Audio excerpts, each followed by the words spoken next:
Hey, I'm Allison from Learning at the Primary Pond. I'm a literacy specialist, and in this video, I'm going to explain how you can use a really simple little spelling flowchart like this one to empower your students to take spelling risks and become more independent when they're trying to spell words without your help.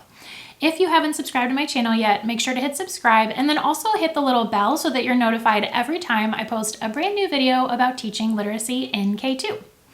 Okay, so let's talk spelling. Many times our students don't want to take spelling risks because they're worried about getting a word wrong. Maybe they don't know all of the sounds in a word. It's very normal. If you often have your students coming up to you or raising their hands and saying, Mrs. Ryan, how do you spell whatever? If you have that happening to you a lot, just type lots in the comments. I know that you're not alone.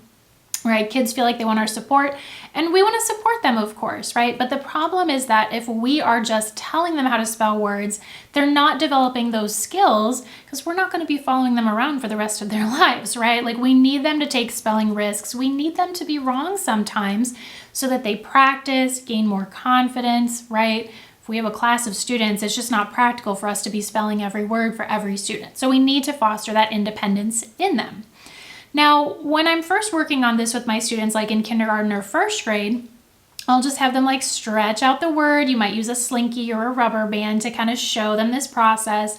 And I will model spelling words, like on chart paper on the board. I'll model spelling words incorrectly. I'll point out to them, hey, I know that this isn't really how you spell the word, but what I'm trying to show you is how I stretch out the word, listen for the sounds, and how you're going to do it too. Even if you're not going to know exactly how to spell the word, you just do your best and move on. So in the kindergarten and early first grade levels, it's a little bit simpler, right? Like, you may have an alphabet chart for them. They're stretching out the word and writing the sounds that they hear.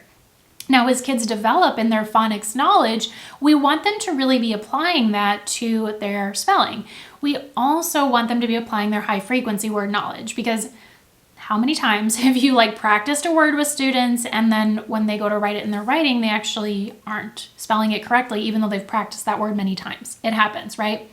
So this little flow chart is most appropriate, I would say, mid first grade and up. This actually comes from my second grade small group writing bundle, which I'll tell you a little bit more about later. But I would say mid to late first grade and up, this is appropriate because this flowchart goes beyond just listen for the sounds or whatever, right? Which is great for kindergarten and early first grade, but things get more complicated as they learn more.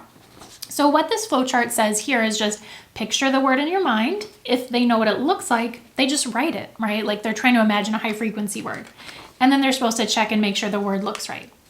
Now, if they don't know what the word looks like in their mind, I have them say the word slowly. Sometimes they will hear certain chunks like ing or maybe a word family. So I want them to listen for those chunks, right? And then it says, what vowel sounds do you hear? Are they short or long? So pay attention to those vowel sounds. Do you hear any other sounds? And then they kind of put all that together, right? They're still stretching it out and listening for the sounds, but you want them applying those chunks and those things that they've been working on in phonics, and you want them to apply it to their spelling, their writing, right? So when I'm using something like this with my students, I don't just hand it to them and explain it and say, go use it. No. What I'll do is I'll have it up and I'll be showing them how I use it, and I'll model, and not just one day, multiple days.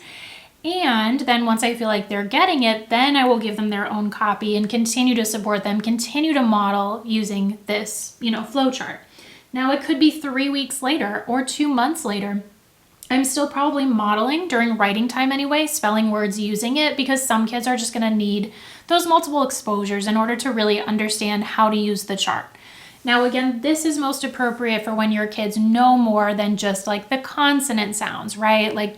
This is trying to get them to take into account high frequency words and different phonics patterns, so it goes beyond just stretch it out. But stretch it out is still a really good strategy, and it's absolutely what I start with, in kindergarten. Okay, so this resource actually comes from, like I said, my second grade small group writing bundles. Those are really targeted resources where it'll tell you okay, if students are struggling with this in writing, then do this. And it'll give you usually more than one mini lesson they're called small group writing bundles, but you can also do them in your whole class, right? Like you say, okay, we're all struggling with this. Let me go here and use this little lesson. It's tools to give you that are really targeted for exactly what students need. So this is in the 2nd grade bundle. I believe I have a version in the 1st grade bundle as well, and I will put a link for you with this video so you can grab it. Of course, let me know if you have any questions. All right. Thanks so much for watching. I do hope this was helpful in giving you some ideas about how to get your kiddos a little more independent with their spelling. Thanks so much for watching again. Hit the like button, subscribe, and I will see you in the next video.